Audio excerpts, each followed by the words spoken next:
ஒரு சிறிய கடற்கரை கிராமத்தில் முருகன் என்ற நல்ல மனம் கொண்ட மீனவன் வாழ்ந்தான்.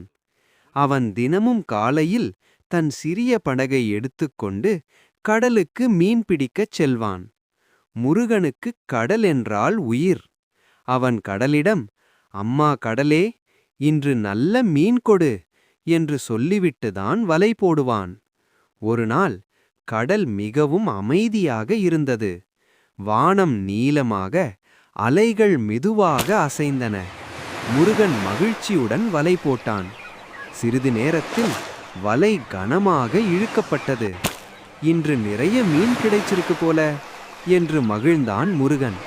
ஆனால் வலை மேலே வந்தபோது அதில் ஒரு பெரிய மீன் மட்டும் சிக்கியிருந்தது. அந்த மீன் பேசுவது போல முருகனின் மனசுக்குத் தோன்றியது. மீனவனே, என்னை விடு, எனக்கு வீட்டில் சின்ன சின்ன குட்டி மீன்கள் இருக்கின்றன. முருகன் யோசித்தான். இதை சந்தையில் விற்றா நிறைய பணம் கிடைக்கும் என்று ஒரு கணம் நினைத்தான். அதே நேரத்தில் கடல் மெதுவாக அலைத்தது. அலைகள் சொல்லும் போல இருந்தது, கருணை காட்டுபவருக்கு நல்லது நடக்கும். முருகனின் மனம் உருகியது. அவன் மெதுவாக அந்த மீனை கடலுக்குள் விட்டுவிட்டான்.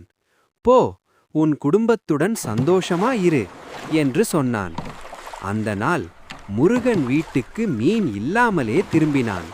ஆனால் அவன் மனசு மிகவும் சந்தோஷமாக இருந்தது. அடுத்த நாள் முருகன் மீண்டும் கடலுக்குச் சென்றான். அன்று கடல் கொஞ்சம் கோபமாக இருந்தது.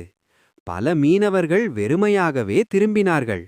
ஆனால் முருகனின் வலை மட்டும் மீன்களால் நிரம்பியது.